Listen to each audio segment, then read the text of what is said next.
বিগত 16 বছরের চিন্তা ধারণা এক রাতে গবেষণা করে সুসংবাদ প্রাপ্ত হলাম। সেই মহান আল্লাহ তাআলা আমাকে কোরআন থেকে সেই সুসংবাদ দিয়েছে। আপনাদের জানা দরকার আছে না নাই? জোরে বলেন, কার কার জানা দরকার আছে? হাত তুলে দেখাতে পারবেন? আলহামদুলিল্লাহ, হাত নামান। আল্লাহু আকবার, আল্লাহু আকবার। সবাইকে সেই আলোচনা, বিগত 16 বছরের চিন্তাকে সামনে নিয়ে এসে যে আলোচনাটা আমি করব, এক রাতে গবেষণা করে আল্লাহর কোরআন আমাকে সেই ধারণা দিয়েছে। জোরে কোন আল্লাহু আকবার। আপনারা সকলে শোনার জন্য এসেছেন, আর আমি আল্লাহর বান্দা বলার জন্য উপস্থিত হয়েছি। দয়া করে আপনারা কি আমার কথা শুনবেন? আল কোরআনুল মাজিদের মধ্যে বলেন, ওয়াইদা তুলিয়াত আলাইহিম আয়াতুহু যাদাতহুম ঈমানা। আল্লাহু আকবার। আয়াতের অর্থটা আমি পরে বলছি। বিগত 16টি বছর আল কোরআনের তাফসীরুল কোরআনের মাহফিলগুলো হতে দেওয়া হয়নি, মাহফিলগুলো হয়নি। আর যদিও বা দুই একটা হয়েছে, ডিসিওসির পারমিশন নিয়ে হয়েছে। কথা বলেন ঠিক কি না? না হওয়ার কারণ হচ্ছে আমি সেই রাতে গবেষণা করে যেটা পেলাম, এই গবেষণা হচ্ছে এই কোরআনের আলোচনা, এই আল কোরআনের আয়াত যদি কোনো মুসলমান শোনে, ওই মুসলমানের ঈমান বৃদ্ধি হয়ে যাবে। মুসলমানরা ঈমানে বলিয়ান হয়ে, মুসলমানরা আল কোরআনের আলোচনা শুনে, আল কোরআনের আয়াত শুনে মুসলমানদের ঈমান বৃদ্ধি হবে। মুসলমানরা ঈমানে বলিয়ান হয়ে মুসলমানরা হইবে ঈমানদার রাজা। আর যারা এগুলো করতে দেয় নাই তারা পাবে সাজা। কথা বলেন ঠিক কিনা? এই কারণে পবিত্র আল কোরআনের তাফসীরুল কোরআন মাহফিলগুলো হতে দেওয়া হয়নি বিগত 16 বছর। কথা বলেন ঠিক কিনা? ভাইজানরা আমার, আল্লাহ রাব্বুল আলামিন বলেন, ওয়াইদা তুলিয়াত আলাইহিম আয়াতুহু যাদাতুহুম ঈমানা। আল্লাহ রাব্বুল আলামিন ডাক দিয়ে বলছেন, যখন মহান আল্লাহ তাআলার কোরআনুল মাজিদের কোনো আয়াত, কোনো সূরা পাঠ করা হয়, আর যদি কোনো মুসলমান ইমানদারের কানে সেই আওয়াজটা যায়, আল্লাহ রাব্বুল আলামিন ওই মুসলমানের ঈমানকে বৃদ্ধি করে দেয়। জোরে কোন সুবহানাল্লাহ। হলো না? হলো না? জোরে বলেন সুবহানাল্লাহ। আর একবার বলেন সুবহানাল্লাহ। আল্লাহু আকবার, আল্লাহু আকবার। এই হলো চিন্তাধারা। এবার আসেন, আল্লাহ রাব্বুল আলামিন এই বিগত 16 বছরের চিন্তা সামনে নিয়া ওই রাতে গবেষণা করে আর কি পেলাম? ওই রাতে গবেষণা করে আমি আরো একটা আয়াত পেলাম, বলবো নি? আল্লাহ রাব্বুল আলামিন বলেন, ওয়াকালাল্লাযীনা কাফারু লা তাসমাউ লিহাযাল কুরআনি ওয়ালগাউ ফীহি লাআল্লাকুম তাগলিবুন।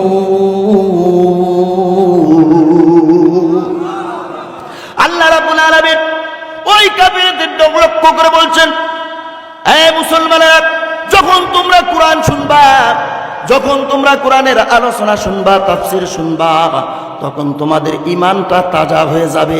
তোমরা ঈমানদার রাজা হবে। আর যারা রাজা তারা হবে প্রজা, তারা পাবে সাজা।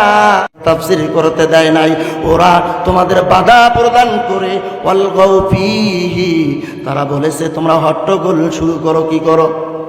হট্টগোল যদিও না করে, পারমিশন দেয় নাই। এইটাই হলো হট্টগোলের মূল। কথা বলেন ঠিক কিনা? আল্লাহ রাব্বুল আলামিন বলেন, কাফেররা ওই সময় নবীজির আমলে কোরআন পড়া বন্ধ করে দিতে চেয়েছিল, কোরআনের আলোচনা বন্ধ করতে চেয়েছিল।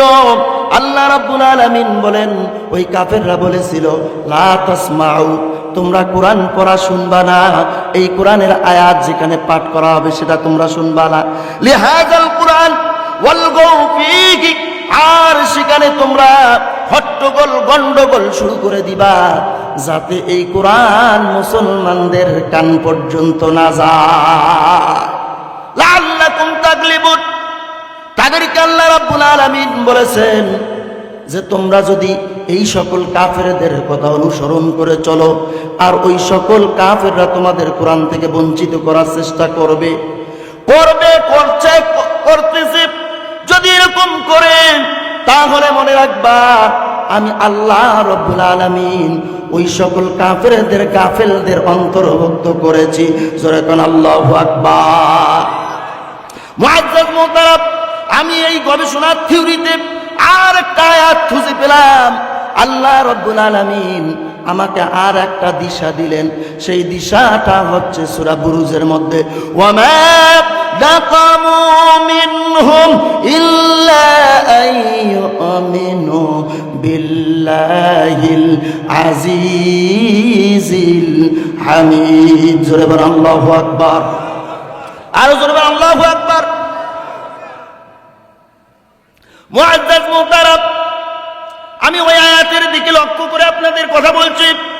এই আয়াত আমি যখন তাফসীর দেখা শুরু করলাম, তাফসীর ইবনে কাসির খুললাম আর এই আয়াতটার তাফসীর দেখা শুরু করলাম, ভাজান রে আমার,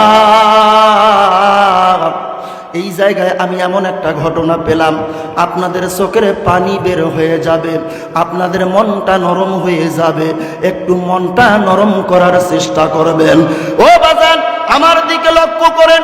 যুবক ভাইরা বসে বসে ওখানে না থেকে প্যান্ডেলের নিচে এসে বসে পড়েন, দেখবেন আপনাদের মন শীতল হয়ে যাবে। ভাইজানরা আমার, আমি ওই আয়াতের তাফসীর যখন দেখলাম আমার মনটা এত নরম হয়ে গেল, আমার চোখ দিয়ে রাত 3টা থেকে 4টার মধ্যে আমি ঘড়ি দেখি না, ওই মুহূর্তে আমার চোখ দিয়ে অঝোর বৃষ্টি ঝরা শুরু হয়ে গেল। আমি দেখলাম আল্লাহ রাব্বুল আলামিন যে আয়াত নাযিল করেছে আল্লাহর নবীর জন্মের আগে, প্রায় 2500 বছর আগে এই আয়াতটার কথা আল্লাহ তাআলা এই আয়াতের মধ্যে নাজিল করেছে। আল্লাহর নবীর জন্মের পূর্বের কথা, যখন আল্লাহর নবী মুহাম্মদ রাসূলুল্লাহ সাল্লাল্লাহু আলাইহি সাল্লাম দুনিয়ার বুকে আবির্ভাব হননি, আগমন করেননি, সেই সময়ের ঘটনা।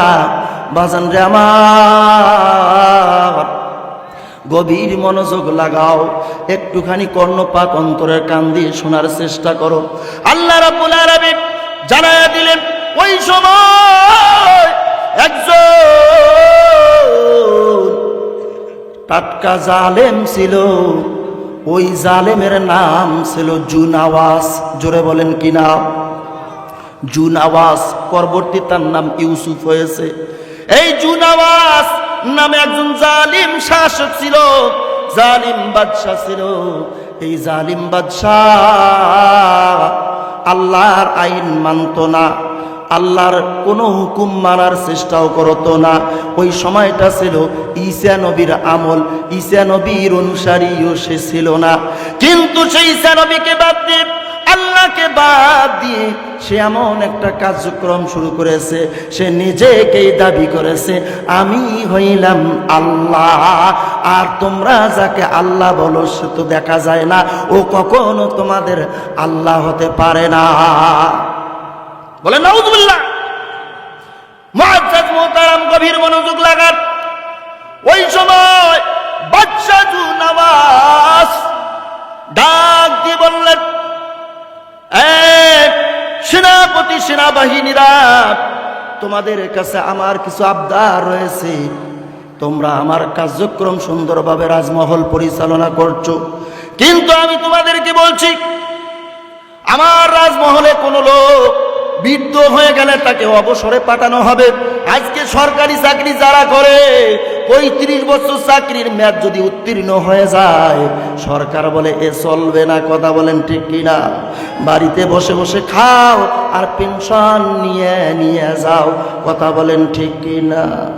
এ বাজার বাদশা জুনাওয়াস এই ঘোষণা দিল। এই কথা শোনার পর ওই বাদশার দরবারে একজন জ্যোতিষী ছিল। কি ছিল? জাদুকর। কি ছিল? জাদুকর ছিল।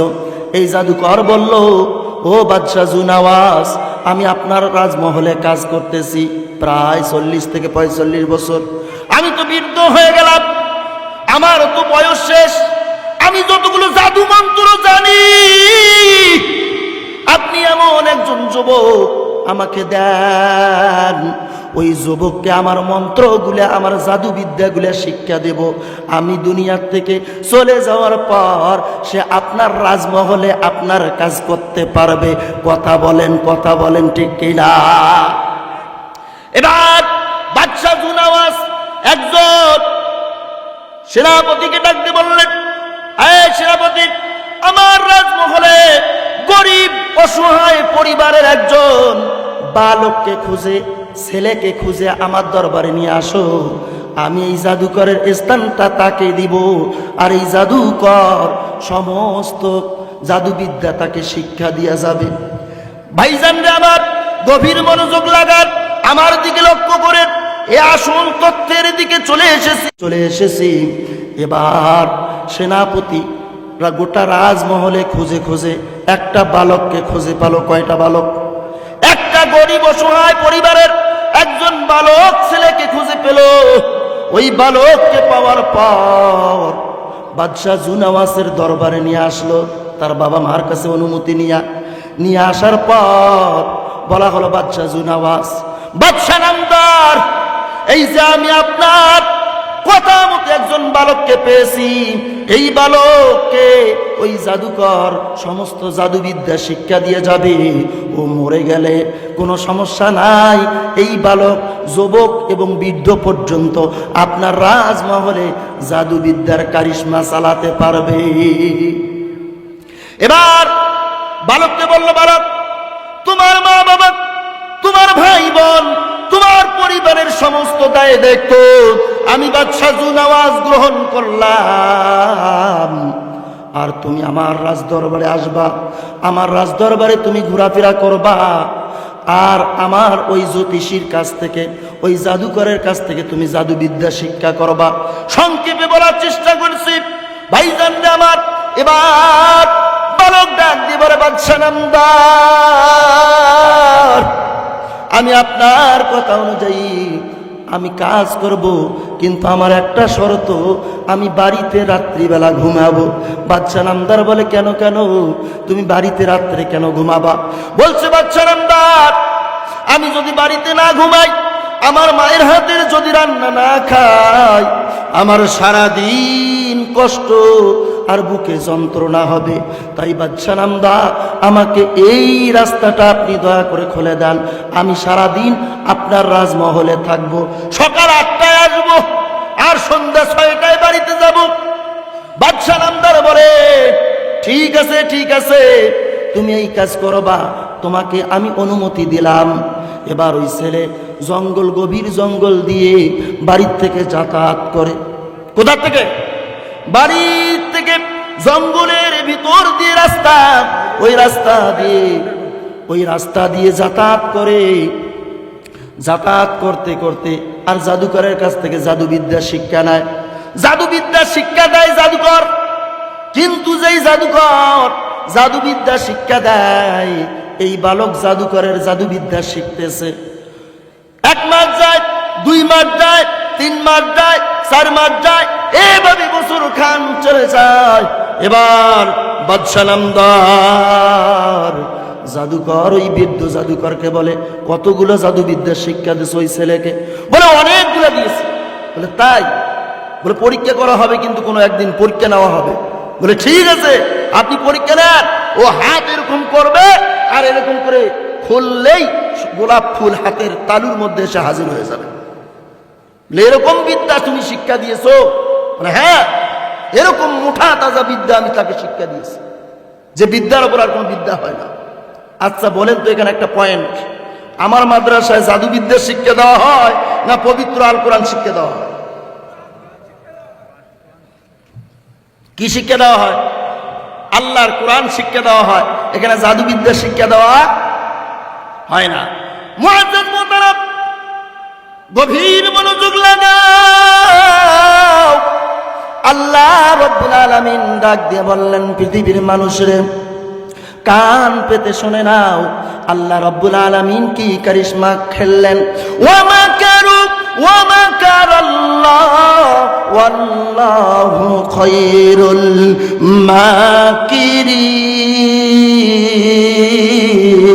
মাকিরিন। আরো জোরে বল আল্লাহু আকবার। হে মুআজ্জাজ মুহতারাম প্যারা মুসলমান ও ইমানদার ভাইরা, গভীর মনোযোগ লাগাও। আলোচনার শেষ প্রান্তে নয়, মাঝ প্রান্তে এসেছি। দেখবেন আপনার চোখের পানি আর বাদ মানবে না, ঠস ঠস করে আপনার চোখের পানি বের হয়ে আসবে রে বাজান। এবার ওই বালক বছর শেষ করলো ওই গভীর জঙ্গল দিয়ে যাতায়াত করে। সকাল 8টায় আসে, বিকাল 6টায় বাসায় রওনা দেয়। 11 এবার 13 মাস 12 মাস পার হয়ে 13 মাসের দিকে যখন সে গভীর জঙ্গল দিয়ে আসতেছিল, গভীর জঙ্গল দিয়ে আসতে দেখে কি জানি গুনগুন সুরে একটা মধুর আওয়াজ তার কানে ভেসে আসতেছে। বুঝতেছেন আমার কথা? এই বাজান বুঝতেছেন আমার কথা? একটা মধুর আওয়াজ তার কানের মধ্যে ভেসে আসে, যে আওয়াজে আসমানের মেঘগুলো নাচানাচি করে, মাটির দিকে তাকায় ঘাসগুলো যেন নাচতেছে, গাছের দিকে তাকায় গাছের পাতাগুলো এক পাতা আর এক পাতার সঙ্গে লেগে বাজনা আসতেছে। এবার ওই বালক চিন্তা করলো, হায় রে হায়, এমন কোন মন্ত্র যে মন্ত্রের আওয়াজ এত কঠিন, এত পাওয়ারফুল আওয়াজ, যে আওয়াজে আকাশের মেঘগুলো নাচতেছে, জমিনের ঘাসগুলো বাজতেছে, আসমানের গাছের পাতাগুলো থেকে বাঁশির সুর আসতেছে। এটা কেমন মন্ত্র? কিন্তু এই আওয়াজ, এই মন্ত্র কোথায় পড়া হচ্ছে আমি একটু গভীর মনোযোগ দিয়ে শুনবো। সে এদিকে তাকায়, উত্তরে তাকায়, দক্ষিণে তাকায়, পূর্বে তাকায়, পশ্চিমে তাকায়, কোন দিক থেকে আওয়াজটা আসতেছে সে বুঝতে পারছে না। থমকে দাঁড়িয়ে গেল আর চিন্তা করলো, যে দিক থেকে আওয়াজ আসছে আমি সেই দিকে দৌড় মারবো। এরকম করে উত্তরে দৌড় মারে, আওয়াজের সন্ধান খুঁজে পায় না। দক্ষিণে দৌড় মারে, ওই আওয়াজের সন্ধান পায় না। পশ্চিমে দৌড় মারে, ওই আওয়াজের সন্ধান খোঁজ পায় না। এবার থমকে দাঁড়িয়ে বলে, দেখি আওয়াজটা কোথার থেকে আসে। এবার লক্ষ্য করে দেখে পশ্চিম অর্থাৎ কিবলার দিক থেকে এই আওয়াজ বাতাসের তরঙ্গে ভেসে আসছে। ওই আওয়াজটা কি আওয়াজ শোনার ইচ্ছা আছে না নাই? জোরে বলেন, শোনার ইচ্ছা আছে না নাই? যে আওয়াজে আসমানের মেঘ নাচে, ঘাসে জমিনের ঘাস নাচে, আর গাছের পাতাগুলো থেকে বাজনা আসে মধুর সুর, যত শুনি তত ভালো লাগে রে। এমন মন্ত্র শিক্ষা করার দরকার আছে না? মুআজ্জাজ মুহতারাম গভীর মনোযোগ লাগাও। সংক্ষিপ্ত আকারে বলতেছি, ইতিহাস থেকে নেওয়া। এটা বুখারী ও মুসলিম শরীফের হাদিসেও আছে, আল কোরআনের তাফসিরে ইবনে কাসিরেও রয়েছে। বাজান রে আমার, ওই ছেলে আওয়াজের সন্ধানে পশ্চিমের দিকে দৌড় মারে। দৌড়াতে দৌড়াতে একটা কুড়ি ঘরের ভিতরে দেখতেছে কয়েকজন মুরব্বী বসিয়া একটু কালিমা বলি, লা ইলাহা লা ইলাহা লা ইলাহা ইল্লাল্লাহু মুহাম্মাদুর রাসূলুল্লাহ। জোরে বলেন সাল্লাল্লাহু আলাইহি সাল্লাম। ভাইজান আমার, পশ্চিমের দিকে দৌড় মারার পর একটা কুবি ঘরে দেখলেন কয়েকজন আলেম ওলামা, লম্বা টুপি, কি সুন্দর সাদা পাগড়ি, সাদা পাঞ্জাবি পরিহিত এই কতজন আল্লাহর ওলি ওই ঘরের মধ্যে বসিয়া বুজুর্গানে দিনেরা যে মন্ত্রটা পাঠ করেছে, ওই মন্ত্রের নাম হইল লা ইলাহা ইল্লাল্লাহ। লা ইলাহা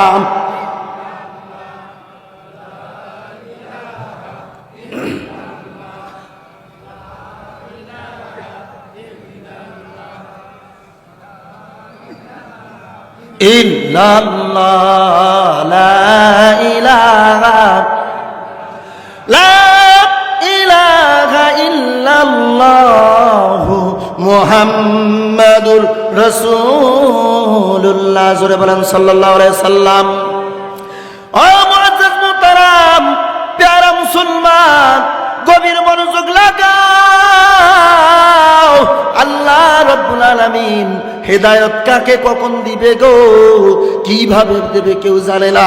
এই মাদ্রাসার মাহফিলে এসেছেন, বেনামাজিও এসেছে, নামাজিও এসেছে। আগামীকাল নামাজি হতে পারে কি পারে না। কোরআন যারা পড়তে পারে না তারা আসর গ্রহণ করতে পারে কি পারে না, জোরে বলেন। ভাইজান জামাত, ওই বালক একটা বছর যাবত কি শিক্ষা অর্জন করছে, জোরে বলেন, জোরে বলেন। কি শিক্ষা অর্জন করছে? জাদুবিদ্যা শিক্ষা অর্জন করেছে। গভীর জঙ্গল দিয়ে আসার সময় ওই কুড়ি ঘর পেয়েছে।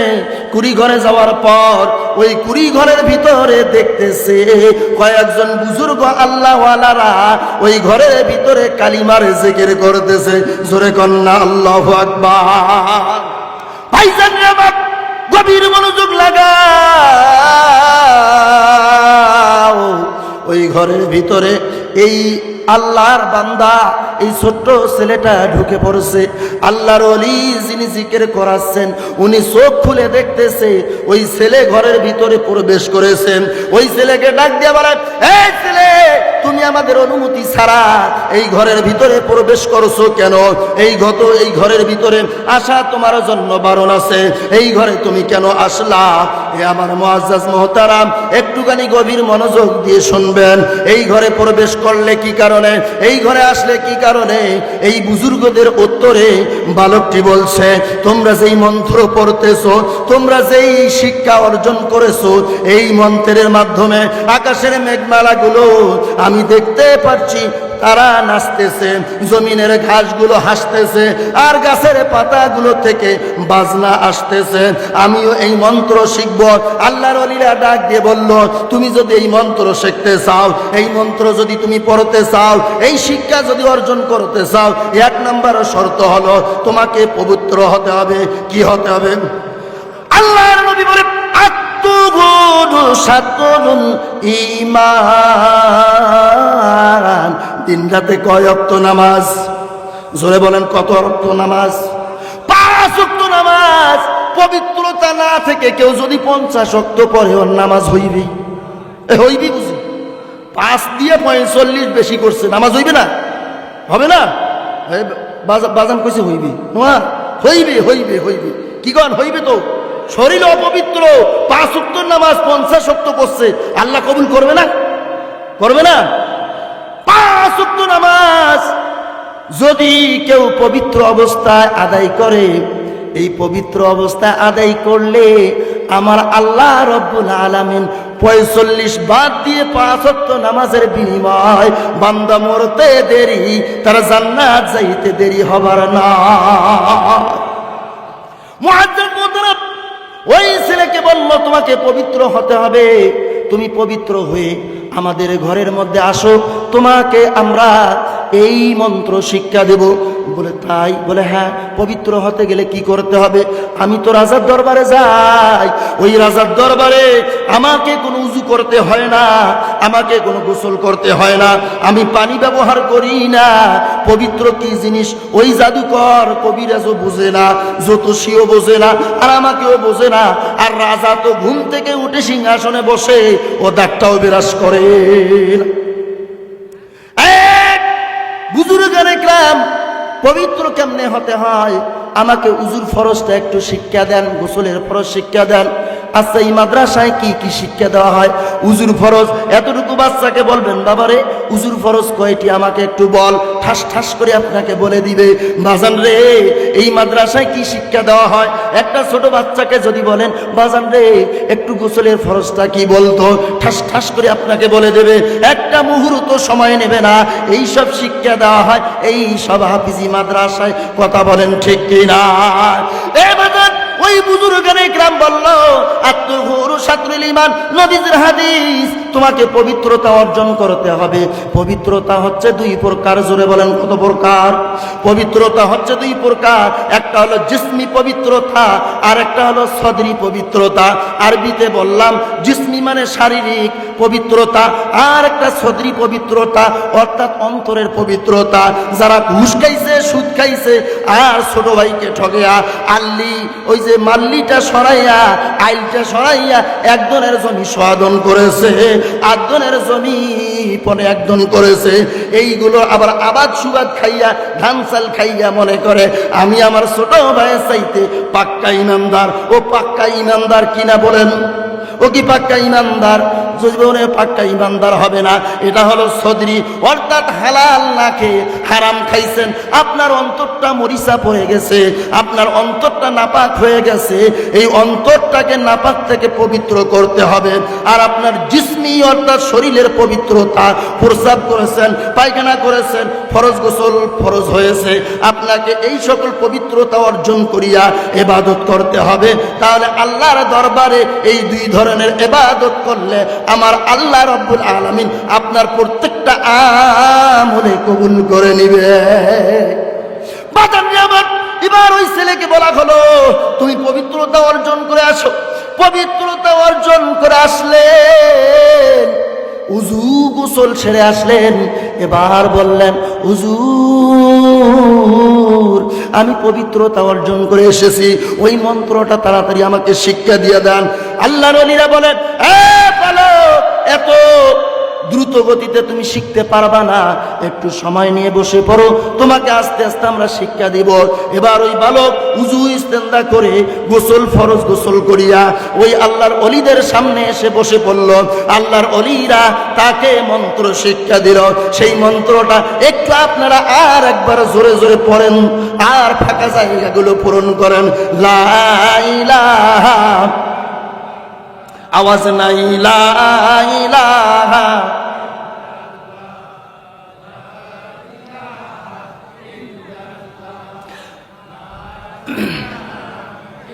কাছে কাছে আসেন ভাইরা, এই যে দাঁড়িয়ে আছেন একটু দয়া করে বসে পড়েন ভাই, ভালো লাগছে না তো, তাই না?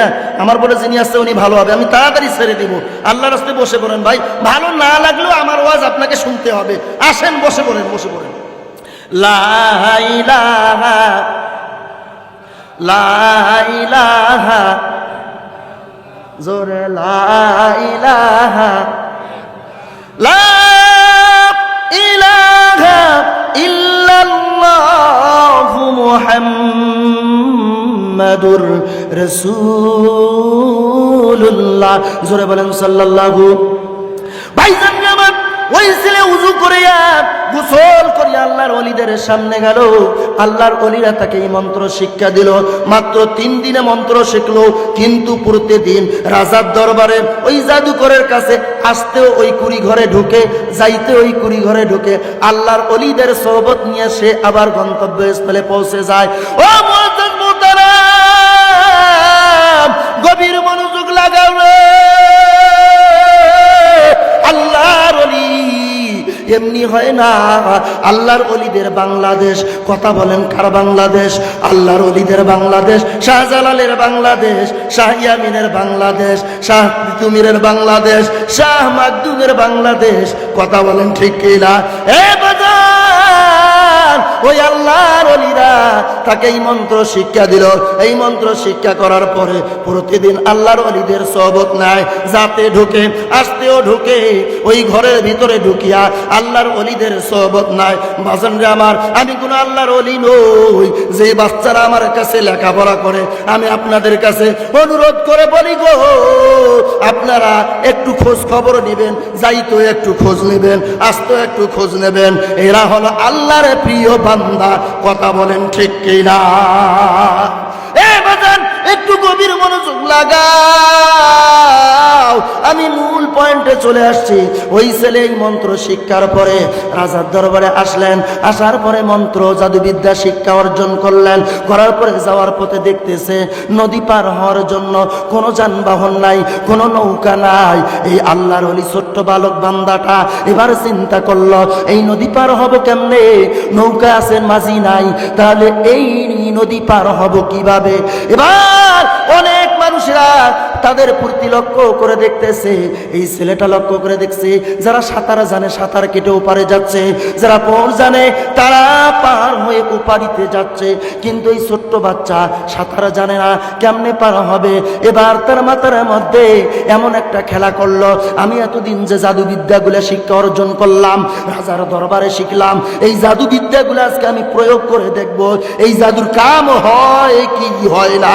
এবার ঘাড়ের মধ্যে একটা গামছা ছিল, ওই গামছাটা পানির উপরে বিছাই দিয়া ওই যে রাজার দরবারে যে জাদু মন্ত্র শিখছে ওই জাদু মন্ত্র এখানে পাঠ করিয়া দেখে পা দেওয়ার সাথে সাথে গামছা সহ লোকটা তলিয়ে যায় পানির তলে।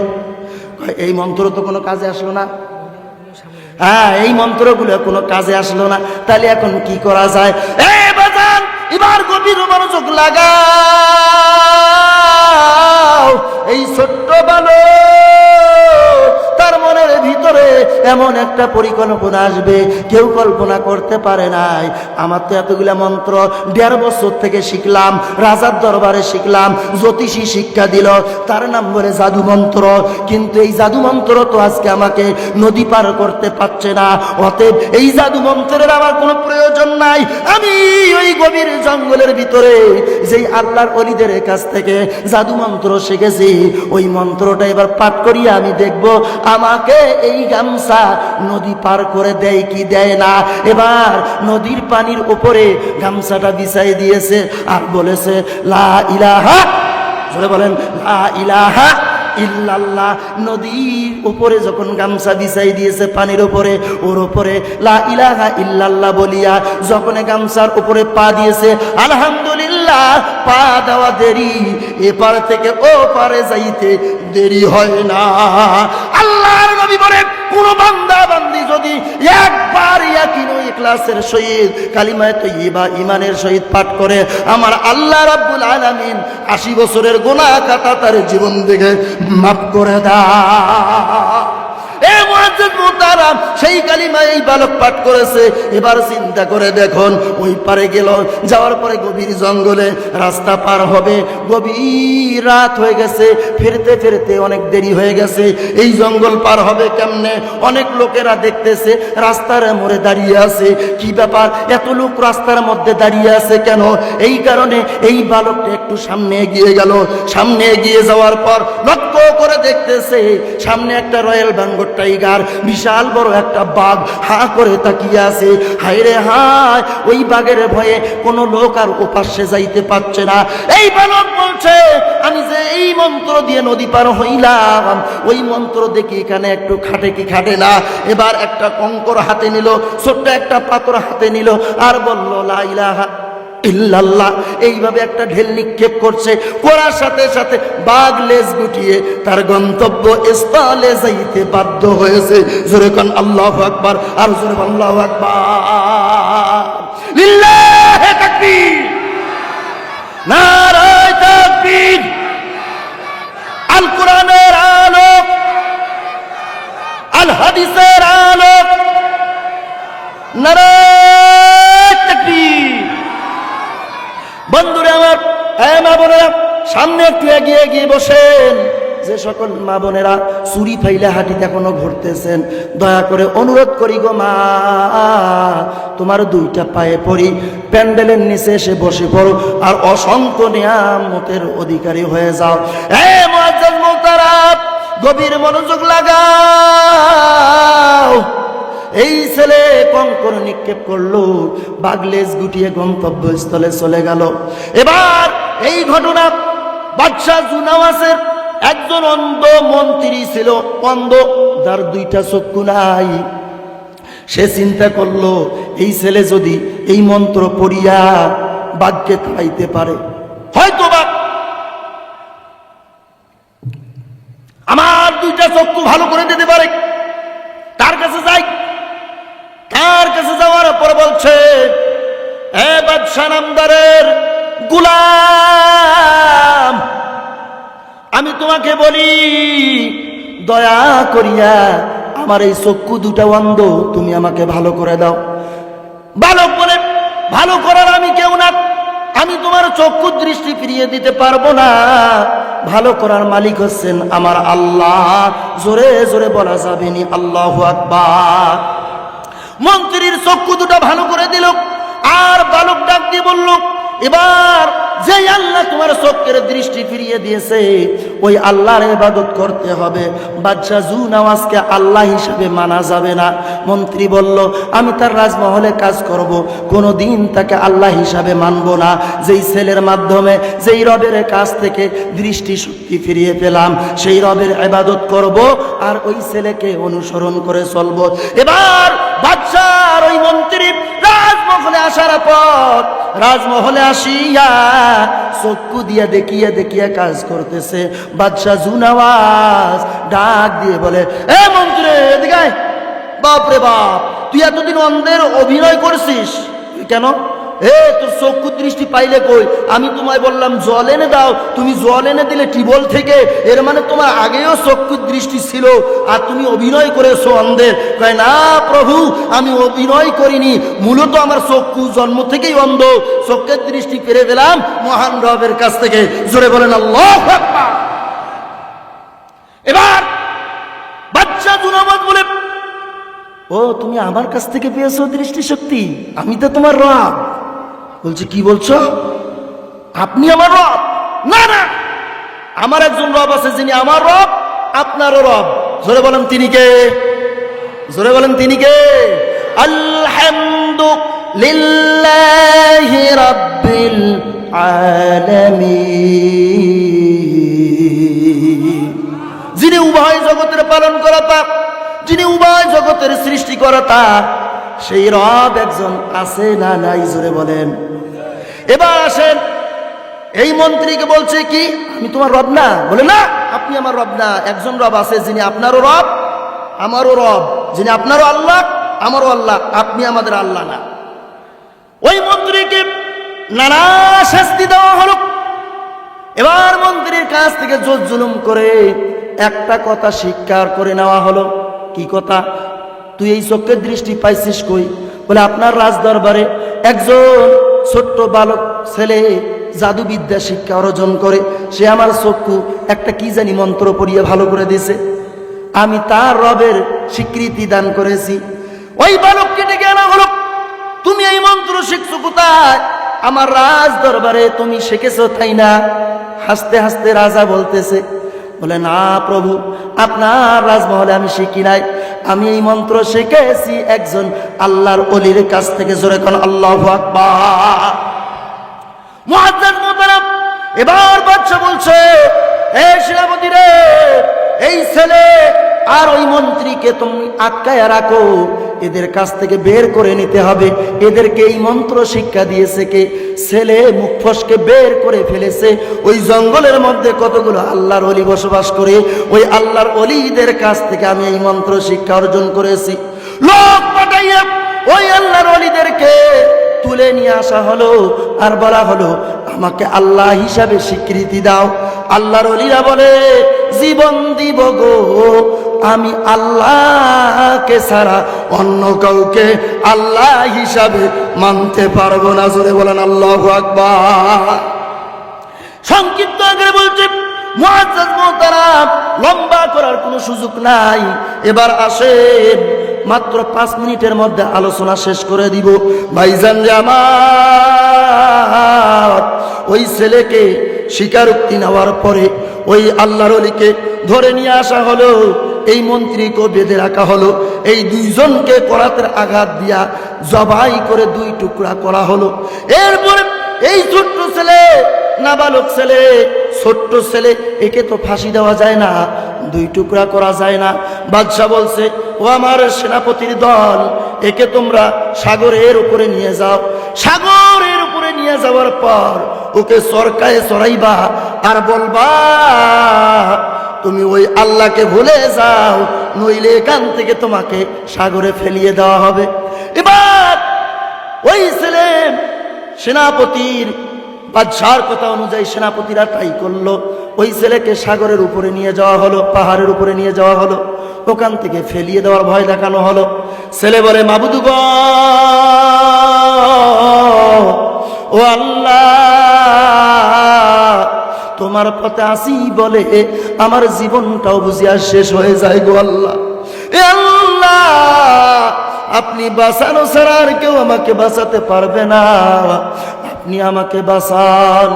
আল্লাহ রাব্বুল আলামিন জিবরিল আমিনকে বললেন, ও জিবরাইল ফেরেশতা, আর দেরি করবা না, জলদি করে যাও, আমার ওই মাসুম বান্দাকে বাঁচাইয়া সেনাপতির দলকে সাগরে নিক্ষেপ করিয়া দাও। ছেলে সুসম্মানে বাড়িতে চলে আসলো রাজমহলে। বাদশা দেখে অবাক, আমার সেনাবাহিনীর দল কোথায়? বলে, যে আল্লাহকে আমি স্বীকারোক্তি দিয়েছি, যে আল্লাহকে আল্লাহ বলে আমি স্বীকার করেছি, ওই আল্লাহ আমাকে বাঁচাইছে, আর তোমার সেনাপতির দলকে সাগরে ডুবাইছে। বলে, তাই নাকি? এবার লম্বা ইতিহাস বন্ধুরে আমার, এই ছেলেকে নানান ভাবে কষ্ট দেওয়া শুরু হয়েছে। এই ছেলে ডাক দিয়ে বলছে, বাদশা নামদার, আপনি কি আমাকে সত্যি মারতে চান? বলে, হ্যাঁ, তোমাকে আমি মারতে চাই, কারণ তুমি তো আমাকে আল্লাহ হিসাবে মানবে না, আমাকে প্রভু হিসাবে মানবে না, তো তোমাকে বেঁচে রেখে আমার কোনো লাভ নাই, তোমাকে ভয় ভীতি অনেক দেখাইছি, এবারে তোমাকে আমার মারা উচিত। বলে, যদি আপনি আমাকে মারতে চান, আপনার সমস্ত কৌশল বিফলে যাবে, আপনি আমাকে মারতে পারবেন না। তবে আমি যদি আপনাকে একটা মন্ত্র শিক্ষা দেই, এই মন্ত্র পড়িয়া যদি একটা কঙ্কর দিয়া আমাকে ঢিল নিক্ষেপ করেন, আর ওই ঢিল যদি আমার শরীরে এসে লেগে যায়, আমি আল্লাহর বান্দা মরে যাব, এর মধ্যে কোনো সন্দেহ নাই। বাদশা নামদার বলছে, ঠিক আছে, বলো তাহলে তোমার ওই মন্ত্র কি, আমি সেই মন্ত্র পড়ে তোমাকে শেষ করব। বলছে বাদশা নামদার, ওই মন্ত্রটা আমি আপনাকে শিক্ষা দিব, তার মধ্যে একটা কথা হলো, সেই কথা হচ্ছে সমস্ত মুসলমান, সমস্ত আপনার রাজপ্রসাদের মানুষগুলোকে একটা মরুভূমি প্রান্তরে একত্রিত করতে হবে, আমাকে গাছের মধ্যে শিকল দিয়ে বাঁধতে হবে, আর ওই মুহূর্তে আমি যে দোয়াটা পড়ে শিক্ষা দিব, এই দোয়াটা পাঠ করে আপনি আমাকে আঘাত করবেন, আমি মারা যাব। বলে, তাই হয় নাকি? বাদশা বুঝলো না এই ছোট্ট ছেলের কারিশমা। লক্ষ্য করে দেখেন, রাজমহলের যত লোক ছিল, ওই রাজার দরবারে যত লোক বসবাস করত, সব লোককে খোলা ময়দানে একত্রিত করা হলো, এই ছেলেটাকে গাছের মধ্যে বেঁধে দেওয়া হলো। বেঁধে দেওয়ার পরে এবার ছেলেকে বলতেছে, ও ছেলেরে, বল বল বল, তোর এই মন্ত্রটা কি? এই ছেলে ডাক দিয়ে বলছে, ওই মন্ত্রটা আমি এখন বলছি, আপনি আমার সঙ্গে বলেন, বিসমিল্লাহি রব্বা হাযাল গোলাম। আল্লাহু আকবার, আল্লাহু আকবার। এই দোয়াটা পাঠ করলো। আল্লাহর হস্তে এই দোয়া পাঠ করার সাথে সাথে একটা কঙ্কর দিয়ে নিক্ষেপ করলো, ছেলেটার শরীরে এসে কঙ্কর লাগা মাত্র ছেলেটা জীবন দিল। উপস্থিত সকল মানুষ বলতেছে, আরবি ভাষী তো, সবাই আরবি ভাষা বোঝে, এরে বিসমিল্লাহ মানে তো আল্লাহর নামে, রব্বা মানে তো সেই প্রভু, হাজাল গোলাম মানে ও তো সেই আল্লাহর গোলাম। এই মন্ত্র পড়িয়া রাজাও পড়লো এই মন্ত্র, আর এই মন্ত্র পড়িয়া সে করলো, ঢিল নিক্ষেপ করলো, ছেলে মারা গেল। উপস্থিত সব মানুষরা একত্রিত হয়ে বলছে, আমরা বাদশা জুনাওয়াজের ঈমান মানি না, একে আল্লাহ হিসাবে মানি না, একে প্রভু হিসাবে মানি না। ওই ছেলে যে মন্ত্র শিক্ষা দিছে, ওই মন্ত্রের প্রভু আল্লাহকে মানি। জোরে কোন আল্লাহু আকবার, আর একবার জোরে বল আল্লাহু আকবার। সবাই মুসলমান হয়ে গেল। বাদশা জুনাওয়াজের কাছে সেনাপতির দল এসে বলছে, একই হয়ে গেল, কাণ্ড তো খুব খারাপ। বলে, কেন? আরে উপস্থিত সবাই তো আপনাকে মানলই না, বরং ওই ছেলে যে মন্ত্র শিক্ষা দিল, ওই মন্ত্রই পড়িয়া সে তাকে ঢিল নিক্ষেপ করলো, সে মারা গেল। তার মানে এত চেষ্টা করলো ছেলেটাকে মারার, ছেলেটা মরল না, আমরা তো নিজেরাও দেখলাম। কিন্তু ওই ছেলে যে রবকে স্বীকার করেছে, যে আল্লাহকে আল্লাহ মেনেছে, ওই আল্লাহর নামে তার মৃত্যু হয়েছে। আল্লাহু আকবার। সেই আল্লাহর নামে কসমকে আমরা সকলে বলছি, ওই আল্লাহর প্রতি ঈমান আল্লাহ। জোরে বলেন আল্লাহু আকবার। আল্লাহর প্রতি ঈমান আল্লাহ। বাদশাহ জুনাওয়াজ বলছে, এ কথা তোর সেনাপতি, তুমি ঠিক বলেছো, কি করা যায়? সেনাপতিরা বলল, রাস্তার মোড়ে মোড়ে গর্ত খনন করেন। কি করেন? গর্ত খনন করেন। আপনাদের এলাকায় বুঝি বলা হয় চকি। কি বলেন? জোরে কর। আমাদের এলাকায় কিন্তু চকি বলা হয় না। আমার নানা বাসা হচ্ছে মাগুরিয়া সর্দার পাড়া। আমি একদিন ছোটবেলায় আসছিলাম, আসার পরে নানিকে আর রাত্রেবেলা বললাম, নানি আমি বুঝতে পারছেন আমি 2 নম্বরে যাব। সে সময় মাসে পড়ি। নানি আমায় বলছে, চকিতে যে প্রস্রাব পায়খানা কর। আমি বললাম, চকির উপর তো শুয়েই আছি, আবার চকির উপর প্রস্রাব পায়খানা করতে বললো। আমি বেশ সুন্দর চকির এক কানি বসিয়ে পায়খানা করে ফেলেছি। করার পরে নানি গন্ধ পায় বলছে, পায়খানা করলি কোথায়? আমি বললাম, কেন? চকিতে পায়খানা করতে বলছো, আমি চকিতে করছি।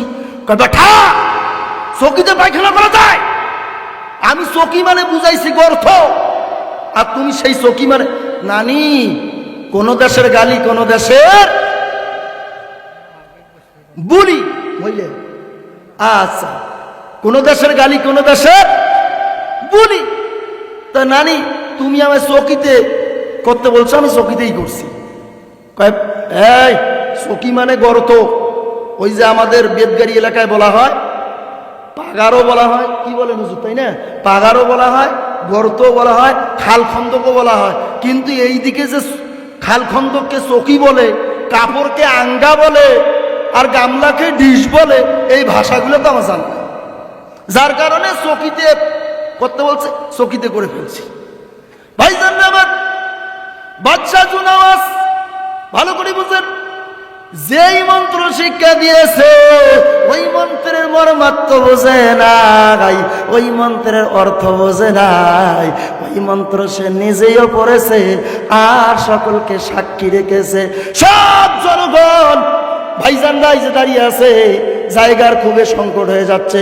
বাজান রে, একটু এগিয়ে আসেন, এবার চোখের পানি পড়বে, একটু কান্না আসবে, একটু কাছে কাছে আসেন, ফাঁকা জায়গাগুলো পূরণ করেন। আমার কথা মানবে যে আল্লাহ তাআলা তাকে 500 বছর আগে জান্নাত দেবে। আমার কথা না, রাসূলুল্লাহর হাদিস থেকে প্রমাণ। জায়গা ফাঁকা রাখে, ওই পূরণ করলে আল্লাহ তাআলা ওই একটু আগে আসার কারণে জান্নাতে 500 বছর এগিয়ে আসার সুযোগ দেবে। জোরে কোন আল্লাহু আকবার।